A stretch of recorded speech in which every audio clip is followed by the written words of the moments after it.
Kita mempersiapkan hati untuk mendengarkan firman Tuhan sambil menyanyi dengan Kidung Kesan 125 bait pertama dan kedua.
Mari kita berdoa.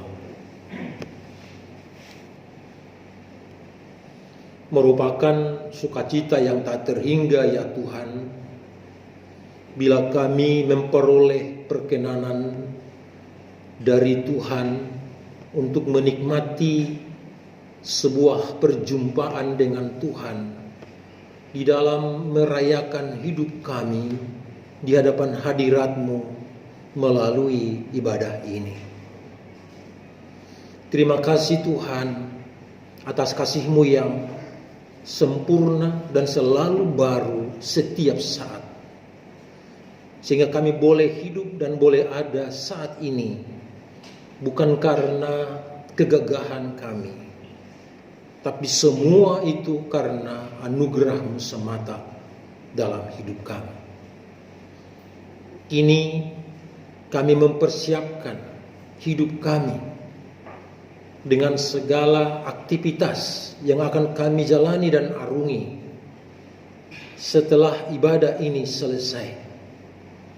Maka ibadah ini menjadi substansi dasar bagi kami untuk memperoleh bekal spiritual yang datangnya dari firman Tuhan.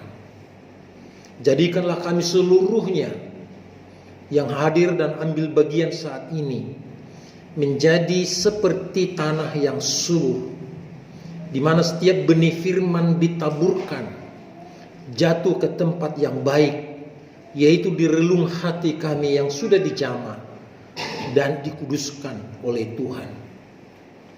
Dan berilah juga kami hikmat marifat dari surga, sehingga firman-Mu tidak hanya kami dengar, tapi juga kami lakukan, kami bagikan, dan orang-orang yang masih jauh menjadi dekat dan menjadi percaya kepada Tuhan, karena kami menjadi pemberita-pemberita firman Tuhan bagi mereka.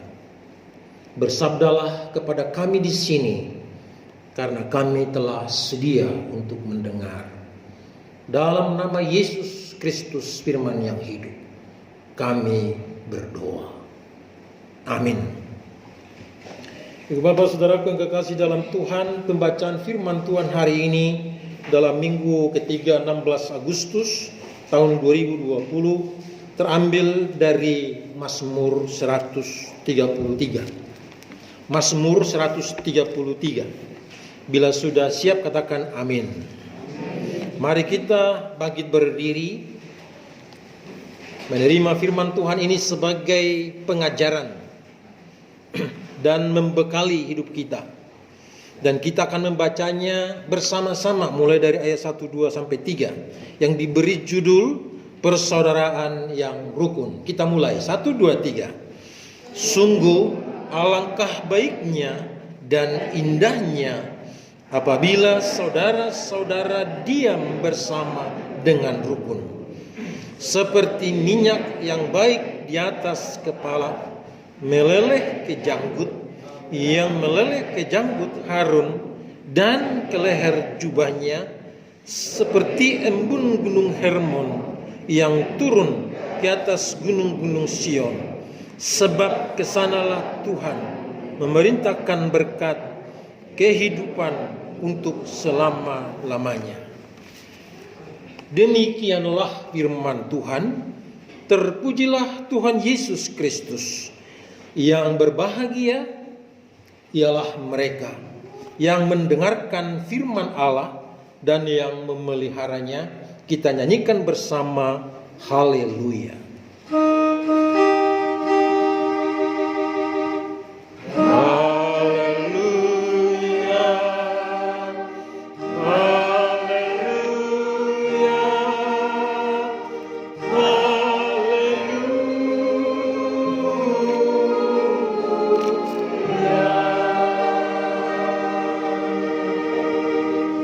Bapak Ibu saudara-saudara dipersilakan kembali.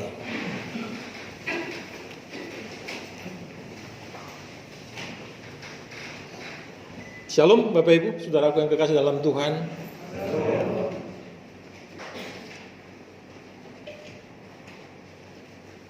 Saya percaya dan yakin, seyakin-yakinnya bahwa kita bisa mempunyai persepsi yang sama. Datang mengambil bagian dalam ibadah utama minggu hari ini. Persepsi yang kita bangun ialah menggunakan seefisien mungkin waktu yang mengikuti protokoler kesehatan dengan fokus kepada Tuhan. Jadi ibadah itu bukan harus semalam suntuk, tapi ibadah itu menikmati dan menghayati durasi waktu yang dianugerahkan oleh Tuhan untuk mengisi, kalau itu tabung, mengisi penuh tabung spiritualitas kita, tabung kerohanian kita. Karena hanya dengan spiritualitas atau hanya dengan kerohanian kita lah kita dapat mengekang diri, mengendalikan diri, menguasai hati di dalam realitas kehidupan kita sehari-hari. Bisa dipahami Bapak Ibu saudara yang kekasih? Puji Tuhan. Hari ini kita akan dibekali oleh Tuhan lewat sabdanya. Di layar monitor kita tidak kebaca. Saya nggak tahu dari situ kebaca. Tema khotbah kita hari ini tidak lagi cekcok, tetapi hidup rukun. Tidak lagi cekcok, tetapi hidup rukun. Alkitab mau mengangkat dan mengajarkan sebuah kebenaran yang penuh dengan makna dan nilai yang sangat penting dan sangat utama dalam kehidupan manusia. Saudaraku yang kekasih di dalam Tuhan Yesus Kristus, di dalam kenegaraan kita secara hierarki Substansinya sudah dilakukan. Tapi dikerjakan tidak tuntas. Coba lihat hierarki. Dari provinsi terus ke kabupaten. Dari kabupaten terus ke kecamatan. Dari kecamatan terus ke kelurahan. Dari kelurahan terus ke RW. Habis RW, RT. Yang mengikuti ibadah hari ini ada seorang RT. Pasima Junta. Tapi RW rukun warga. RT rukun tetangga. Ini substansinya ditetapkan di negara ini secara hierarki. Tapi lihat Bapak Ibu, menjelang pilkada, pilpres, pilihan camat, lurah atau segala macam itu, bupati itu, grassroots ini, RW, RT ini dipermak habis. Kerukunan yang ada di tingkat warga, kerukunan yang ada di tingkat tetangga itu hilang sama sekali karena ada kepentingan-kepentingan untuk memilih dan menetapkan seseorang yang menjadi pemimpin dan yang menjadi teladan di situ. Jadi ini hebatnya. Gereja di pihak mana dan melakukan apa? Karena gereja seperti kita ini akan kembali nanti di RT, juga di RW, di mana kita berdomisili. Jangankan pilkada atau pilpres, bukankah kita juga bertetangga sering konflik, sering berselisih? Bapak Ibu Saudaraku yang kekasih di dalam Tuhan, orang yang cekcok, orang yang berselisih, orang yang konflik itu kalau ketemu pasti buang muka. Tapi syukur masih buang muka. Coba kalau buang badan, bisa nyemplung itu. Iya. Tapi saya mau ingatkan, sering-seringlah pegang kaca atau cermin. Supaya Bapak Ibu bisa lihat. Pada waktu kita konflik dan berselisih dengan seseorang, lihat wajahmu. Pasti tidak pernah senyum. Selalu seperti singa yang menganga, yang mengaum. Seperti yang mau menelan musuh atau memangsa lawannya. Tapi coba pada saat rukun, ambil lagi cermin. Lihat. Pasti berseri-seri. Dan sangat nice, sangat manis dan sangat indah. Bukankah begitu Bapak Ibu? Amin. Iya. Sekali lagi, pada saat kita cekcok di dalam rumah tangga, Bapak Ibu, 1 bulan itu 30 hari lamanya. Memang ini bukan hasil survei, tapi dalam kenyataan sehari-hari lebih banyak cekcoknya daripada rukunnya dalam satu keluarga. Buktinya kita cekcok. Kalau disapa pasangan kita, biasanya kalau suami panggil istrinya mami, kalau lagi cekcok gak panggil mami, gitu. Sebaliknya juga begitu. Apalagi kalau istri sudah pergi ke pasar,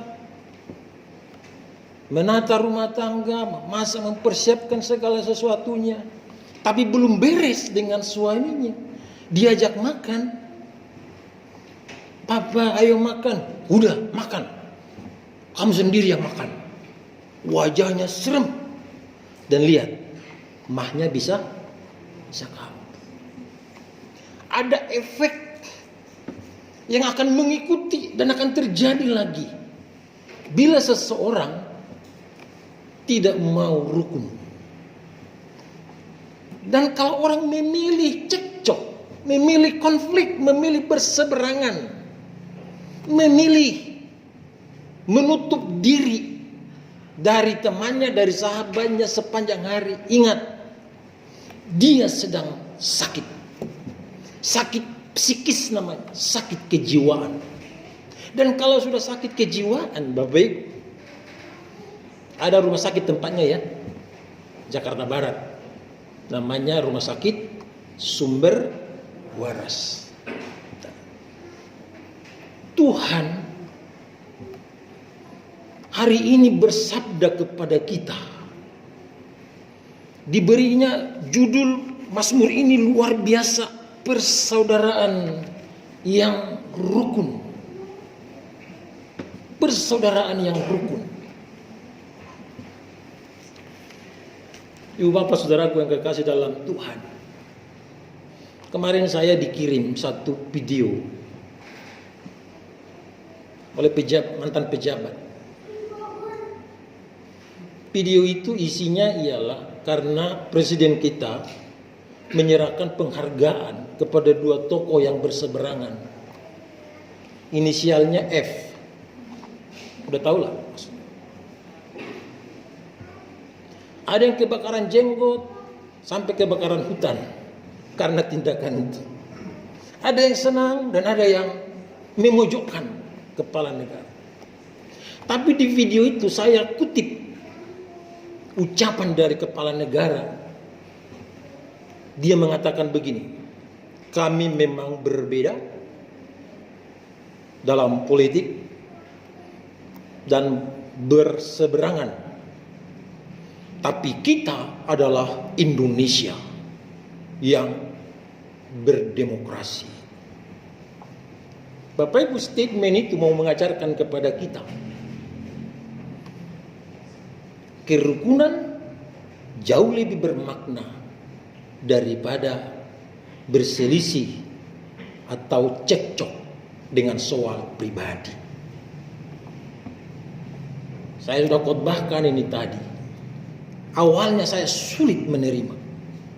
Namanya manusia, namanya pendukung presiden, sulit menerima. Mungkin sama kita. Tapi Bapak Ibu Saudaraku yang kekasih dalam Tuhan, medsos 2 hari terakhir ini bahas itu semua. Bahas itu. Media sosial menjadi headline adalah soal presiden memberi penghargaan kepada 40-an orang.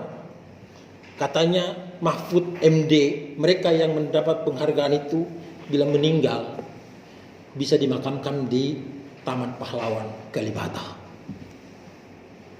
Sebenarnya mau membuat kita makin nggak seru lagi itu. Tapi saya mau menyampaikan kepada kita,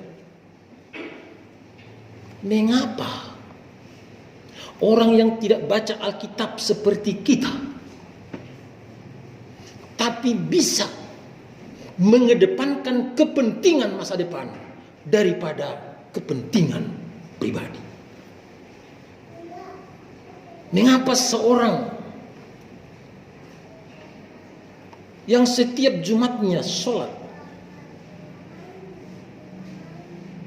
sementara kita setiap minggunya beribadah, tapi percekcokan, perselisihan, pertengkaran dalam 30 hari sebulan lebih lama daripada rukun bersama dengan keluarga.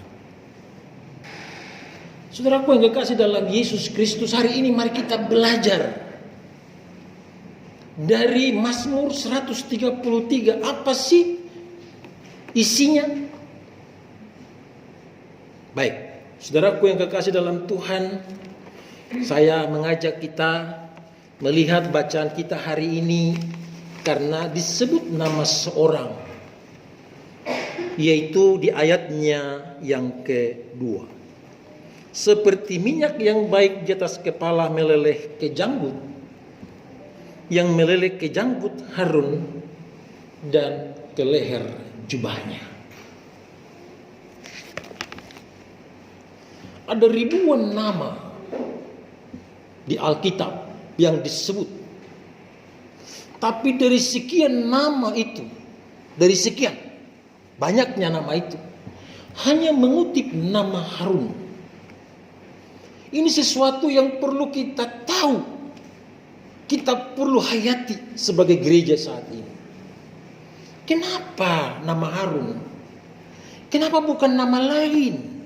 Yohanes ke, Petrus ke, Daniel ke, Yusuf ke, kok nama Harun? Saudaraku yang kekasih dalam Yesus Kristus, saya mengajak kita membuka kitab Keluaran pasal 7. Supaya jelas mengapa nama Harun disebutkan di dalam persaudaraan yang rukun. Kalau sudah ketemu katakan amin.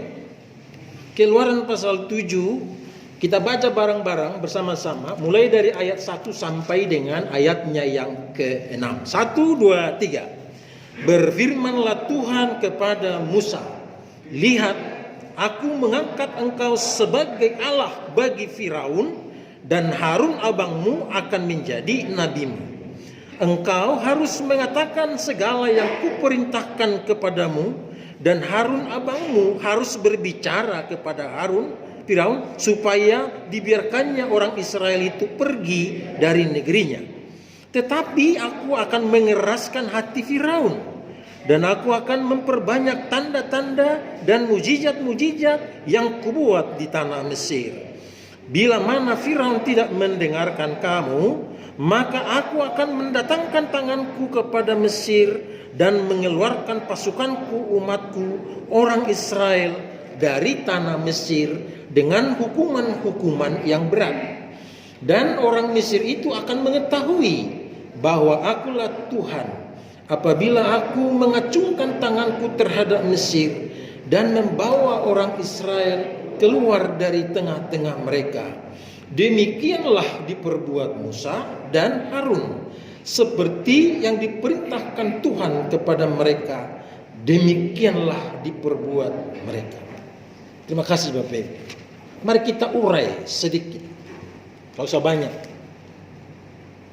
Mengapa ada nama Harun? Ternyata Harun itu adalah sedarah sedaging dengan Musa, orang yang terdekat. Hanya Harun itu lebih tua 3 tahun dari Musa. Tapi hebatnya Harun tidak mau cekcok dengan Musa, dengan Tuhan. Boleh dong Harun bilang begini, kan sudah diangkat Musa jadi pemimpin bangsa Israel ini, ngapain lagi saya dilibatkan? Bisa? Bisa. Atau bisa lagi Harun bilang begini, seharusnya bukan dia Tuhan, orang dia lebih muda dari saya kan lebih tua dari dia. Tapi lihat Bapak Ibu, awal dari kerukunan itu ialah kesediaan menerima tanggung jawab dari Tuhan. Allah memberi Musa menggantikan Allah kepada Firaun, dan Allah memberikan tugas kepada Harun sebagai juru bicara dan bertindak sebagai nabi. Maka imam besar pertama di dalam struktur kehidupan bangsa Israel, imam pertama, yaitu Harun. Makanya di dalam bacaan kita dikatakan pada ayat 2 tadi, seperti minyak yang baik di atas kepala meleleh ke janggut, yang meleleh ke janggut Harun dan ke leher jubahnya. Ada penurutan tanpa cekcok, tanpa dalih, tanpa berkeberatan, tanpa menolak dari Harun kepada Tuhan. Sehingga persoalan perbudakan yang selama ini di Mesir hanya terselesaikan dengan sebuah kerukunan keluarga. Bapak Ibu, kita mesti bersyukur, berterima kasih hari ini mendapat kebenaran firman yang luar biasa. Ternyata orang yang cekcok, orang yang berseberangan, orang yang berpolemik, orang yang konflik, menghabiskan tenaga, memperpendek usia, memperbanyak jumlah problema. Tapi yang mau pembawa kerukunan, memulai satu tatanan hidup yang baru, tatanan hidup yang lebih merdeka, tatanan hidup yang lebih bebas, berkarya untuk memuliakan Tuhan. Jadi sangat beralasan mengapa kepala negara memberikan bintang kehormatan kepada rival, kepada yang berseberangan, kepada yang berkonflik, kepada yang berbeda kepentingan politik dengan dia. Dan tahu statement kedua orang itu, saya perhatikan di video itu, mereka bilang salut kepada kepala negara sebagai simbol pemerintahan, sebagai pemimpin negara telah menempatkan demokrasi yang paling benar dalam tatanan berbangsa dan bernegara. Hebat sekali. Bapak Ibu jemaat Tuhan yang dikasihi Kristus, Harun adalah salah satu elemen yang dipakai dan ditetapkan oleh Tuhan membawa kerukunan. Kerukunan kepada Musa dan kerukunan kepada bangsa Israel. Karena mereka akan meninggalkan Mesir, meninggalkan ranah perbudakan perhambaan, dan mereka menjadi bebas dari wilayah itu dan sampai ke tanah perjanjian yang berlimpah susu dan madunya. Sekarang kita bisa dapat mengerti, ternyata membawa kerukunan sangat berbeda, bahkan bertolak belakang dengan hidup di dalam percekcokan. Karena itu Bapak Ibu Saudaraku yang kekasih dalam Tuhan, akhiri selalu yang berakibat kepada konflik, pertengkaran, cekcok, perselisihan. Gak ada hasilnya, gak ada gunanya, membuat kita sakit, membuat kita kejiwaan, membuat kita stres, membuat kita kalau dilihat oleh orang lain, dia buang muka kepada kita. Tapi kalau kita menjadi teman yang bersekutu dengan dia, yang rukun dengan dia, kita akan disayangi, dihormati. Dan kalau diceritakan kepada orang-orang yang lain, yang diceritakan apa? Kebaikan kita, bukan keburukan kita, bukan kekurangan kita. Saudaraku yang kekasih dalam Tuhan, salah satu kisah, memang ini tidak viral, tapi ini menjadi satu barometer. Ada seorang keturunan Cina, tinggal di pemukiman mayoritas Muslim. Agamanya beda, matanya aja beda, udah sipit gitu. Tapi Bapak Ibu Saudaraku yang kekasih, ketika mereka berduka, justru satu lingkungan warga itu ikut berduka karena kehilangan seorang sahabat, seorang saudara, seorang teman yang begitu baik. Dalam satu pertemuan saya tanya, mengapa kalian merasa kehilangan? Ternyata engkong ini penjual makanan sarapan pagi, setiap mendatangi rumah-rumah, ramahnya luar biasa. Hak membeli itu kan di warganya, tapi hak dia dibeli atau tidak dibeli selalu dijawab dengan terima kasih, semoga besok dapat membeli jualan saya. Selalu itu. Saudaraku yang kekasih dalam Tuhan, ini sudah beda suku, beda kebiasaan, tapi selalu ingin rukun dengan yang lain. Ini gereja kita ini baru dicat warnanya putih.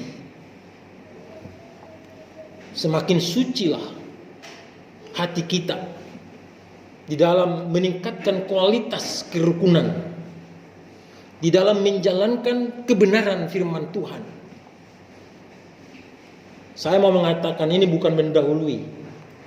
Saya mau mengatakan begini. Bila kita menyesuaikan hati pikiran kita dengan putihnya ruangan ini, maka kebersihan hati, pikiran dan jiwa kita akan dipahami oleh saudara-saudara kita di luar sana.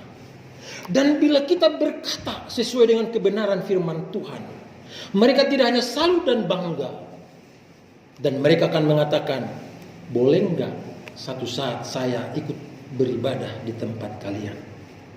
Itulah misi, itulah penginjilan yang terbaik dan terunggul di zaman digital ini, di zaman milenial ini. Bukan lagi mendatangi satu demi satu pintu yang terbuka, lalu menyampaikan isi kebenaran firman Tuhan. Karena bisa saja begini, firman Tuhan dibacakan, tapi orang yang menyampaikan firman Tuhan tidak sejalan dengan firman Tuhan. Tapi sekarang, kalau sudah sesuai, maka tempat yang seperti ini bisa diubah oleh Tuhan menjadi tempat yang dahsyat dan luar biasa untuk memberkati jiwa-jiwa yang lain. Ini hakikat dari kita kenapa beribadah seperti ini. Kita masuk ke bagian yang kedua. Bagian yang kedua ialah seperti Gunung Hermon yang turun ke atas gunung-gunung Sion. Sebab kesanalah Tuhan memerintahkan berkat kehidupan untuk selama-lamanya. Tadi nama Harun, sekarang Gunung Hermon. Saudaraku yang kekasih dalam Tuhan, Gunung Hermon ini tinggi. Karena tinggi, dia itu bersalju. Jadi karena bersalju dipandang menjadi putih, berkilau. Tapi itu sombong. Ciri khas dari kesombongan. Karena dia sendiri yang kemilau, tidak berdampak kepada yang lain. Tahu nggak di sebelahnya Gunung Hermon itu? Di sebelahnya lembah. Tanaman-tanaman di sana kering, tidak bisa bertumbuh. Lalu Tuhan mendatangkan panas. Matahari menyorot Gunung Hermon. Lalu semua salju yang berbentuk es mencair dan meleleh ke bawah. Artinya kehidupan baru diberikan kepada pohon dan tanaman yang gersang yang ada di lembah. Saudaraku yang kekasih dalam Tuhan, ternyata ketika Tuhan mengajarkan kita dengan kerukunan, itu enggak stuck. Dia berdampak luas kepada sekelilingnya. Jadi perhatikan hidupmu, kalau tidak berdampak dengan keluarga, dengan sahabat, dengan teman, jangan-jangan sedang salju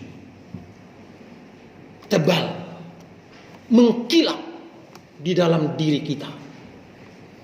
Tapi mintalah sinar terang dari Tuhan untuk mencairkannya, sehingga mereka yang pernah konflik, yang pernah cekcok, yang pernah berseberangan, yang pernah tidak saling menerima satu dengan yang lain, kita kembali rukun bersama dengan mereka. Perhatikan ayat terakhirnya. Ayat terakhirnya mengatakan, sebab kesanalah Tuhan memerintahkan berkat kehidupan untuk selama-lamanya. Berkat saja Bapak Ibu diperintah oleh Tuhan. Berkat itu sudah ada, numpuk di satu tempat penyimpanan gitu ya. Tapi kalau nggak diperintahkan, dia itu akan tetap di situ. Sekarang kalau Tuhan melihat ada kerukunan dikerjakan dengan benar, berkat itu pun diperintahkan. Luar biasa. Upah dari seorang yang hidupnya rukun. Dia tidak memohon lagi. Dia tidak mengemis lagi. Dia tidak meminta-minta lagi. Tapi berkat diperintahkan oleh Tuhan untuk menjaga hidupnya sampai selama-lamanya.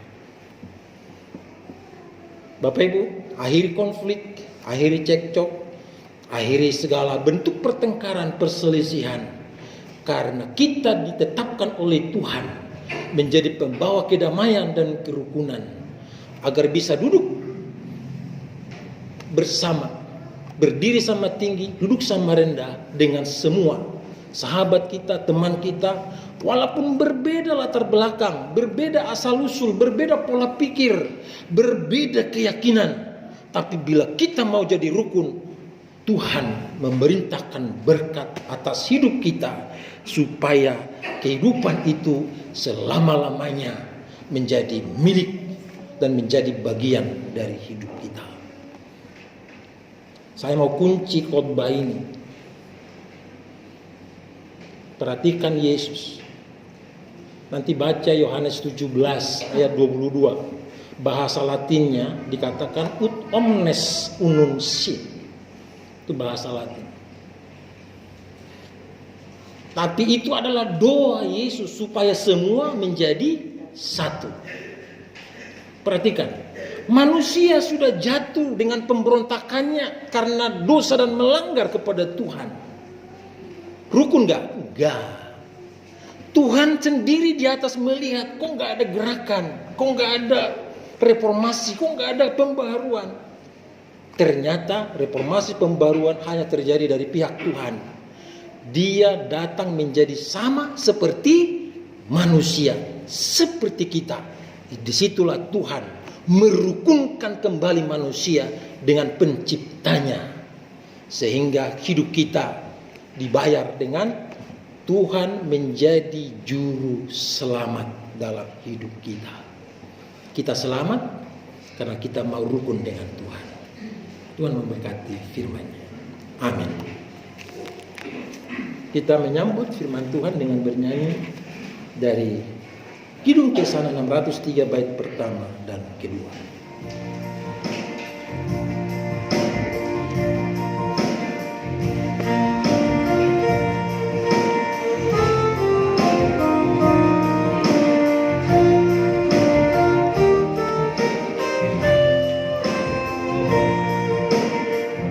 Berbahagia tiap mata di mana kau datang yang tetap dan merasakan tiap sukacita tanpa Tuhan tiada lengkap. Di mana hati girang yang tunduk dan memandangmu dengan berseri. Tiap anggota menanti sabdamu dan taat akan firman yang kau beri.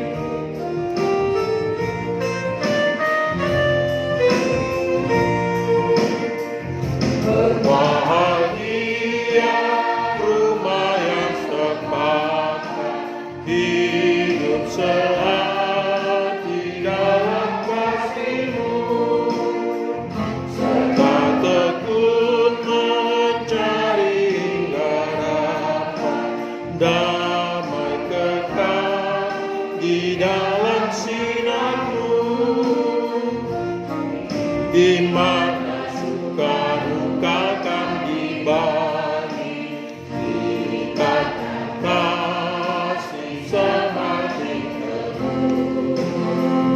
Dibuat Tuhan tidak ada lagi yang dapat memberi berkat penuh.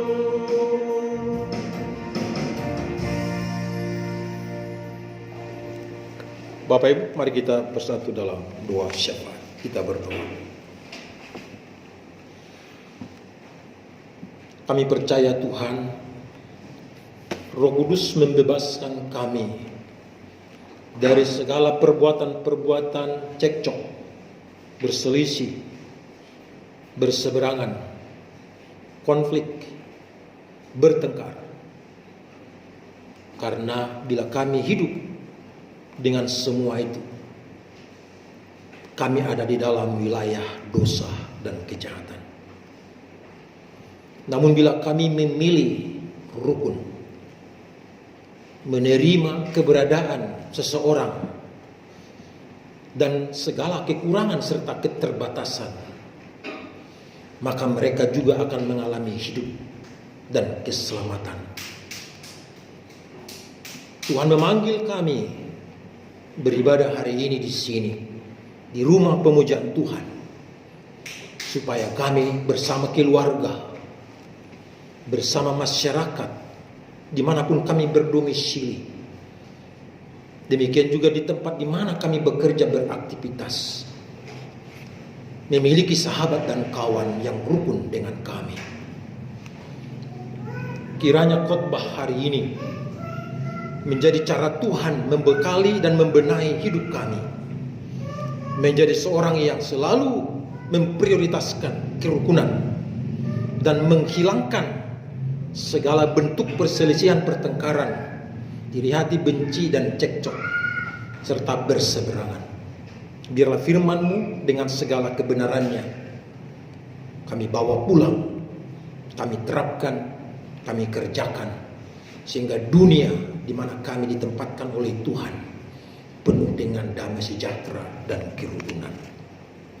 Bersama umat-Mu kami berdoa untuk Saudari Jaken Vipi Ansilia Manik, Ibu Berliana Syanturi, Ibu Diana Sinaga, Saudara Fakri Bintang Pamuji, Ibu Diaken Saini Rumbewas, Ibu Penatua Brenda Asih, Ibu Diaken Janet Mahibe. Dalam minggu ini Tuhan menambahkan usia. Dalam minggu ini Tuhan menambahkan kebahagiaan. Dalam minggu ini Tuhan menambahkan sukacita dan semangat. Tidak hanya bagi mereka, tetapi juga dengan keluarga inti yang selalu hidup bersama-sama dengan mereka. Kiranya hari ini mereka bersyukur, berterima kasih atas segala bentuk penyertaan Tuhan yang diberikan kepada mereka. Dan biarlah mereka menjadi anak-anak yang Engkau kasihi untuk hidup dan selalu melakukan kebenaran yang membawakan damai sejahtera dan persaudaraan bagi yang lain. Bapa, di dalam Yesus Kristus, bersama umat-Mu kami berdoa untuk Bapak MM Sibuya, Ibu C Tambubolon, Bapak M Tambunan, anak terkasih Renatan Ariel Falti Pasaribu, dan Bapak Diaken Riyadi. Mereka membutuhkan pemulihan dan kesembuhan atas segala gangguan kesehatan yang mereka alami, yang mereka rasakan di sepanjang kehidupan mereka. Biarlah hari ini Tuhan menjamah mereka dengan tangan yang penuh kasih dan kuasa, dan lewat bilur-bilur mereka dipulihkan dan juga disembuhkan. Kami berdoa Bapa untuk bangsa dan negara kami. Tuhan berkati kepala negara, pemimpin-pemimpin wilayah, para menteri, para gubernur, para bupati, para wali kota, para camat, para lurah, para RW dan RT. Sehingga kerukunan bukan hanya sebuah bahasa, bukan sebuah teori, tapi menjadi bagian dari kehidupan kami sebagai bermasyarakat dan berbangsa di negara ini. Bapa yang baik, secara khusus kami berdoa untuk saudara-saudara kami yang tidak dapat mengikuti ibadah di jam 7 maupun di jam 9. Tuhan, bila mereka sedang mengalami gangguan, mengalami problema, mengalami pergumulan, mengalami berbagai kondisi-kondisi yang memprihatinkan, kami bersujud memohon kepada membebaskan dan pulihkan mereka. Biarlah pertolongan merubah segala suasana dan kondisi yang mereka alami dan mereka jalani hingga saat ini. Sehingga di pertemuan selanjutnya, mereka dengan sukacita sama seperti saudara-saudara dapat beribadah dan mengambil bagian, memuji dan memuliakan Tuhan. Kami berdoa ya Tuhan buat anak-anak kami yang menjadi generasi penerus gereja, generasi penerus bangsa dan negara. Di musim pandemi COVID-19 ini, mereka membutuhkan cinta kasih yang lebih dalam, yang lebih menyentuh, yang lebih terukur dan lebih terarah, yang datangnya itu dari pihak terdekat, yaitu keluarga.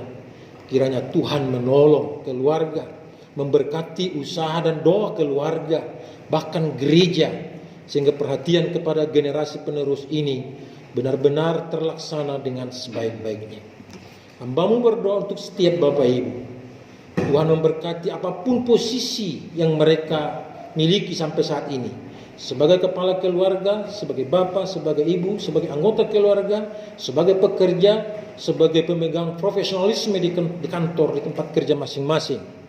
Tuhan memberkati segala keahlian dan apa yang mereka miliki, sehingga itu membawa kerukunan bagi yang lain.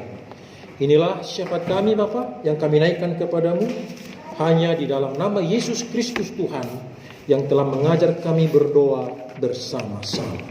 Bapa kami yang di sorga, dikuduskanlah namamu, datanglah kerajaan-Mu, jadilah kehendak-Mu di bumi seperti di sorga.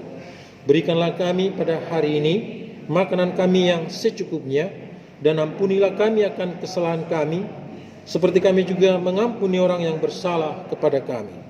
Dan janganlah membawa kami ke dalam pencobaan, tetapi lepaskanlah kami daripada yang jahat, karena Engkaulah yang mempunyai kerajaan dan kuasa dan kemuliaan sampai selama-lamanya. Amin. Bapak Ibu Saudaraku yang kekasih dalam Tuhan, mari kita menerima pengutusan dari Tuhan sambil berdiri. Kita bernyanyi dari Kidung Kesan 600 bait pertama dan baitnya yang kedua.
Saudara-saudara jemaat, kembalilah ke dalam kenyataan hidupmu sehari-hari. Taatilah firman Tuhan, nyatakanlah kasih Tuhan Yesus Kristus bagi sesama insan, dan terimalah berkat dari Tuhan. Anugerah Tuhan Yesus Kristus dan pengasihan Allah dan persekutuan Roh Kudus menyertai dan memberkati saudara sekalian. Amin.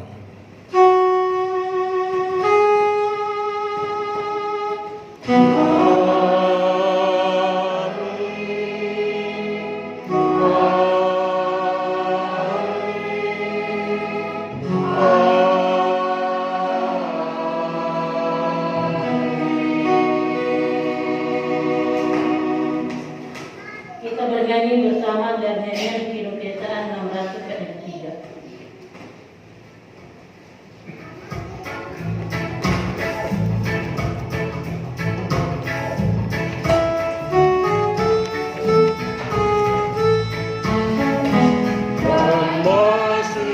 Masing-masing kamu diberi anugerah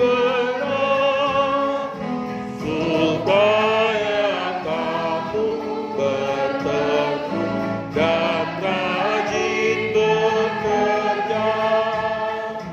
Hendaklah hatimu rendah, kau Tuhan berpesan. Cermat menurut firman-Nya.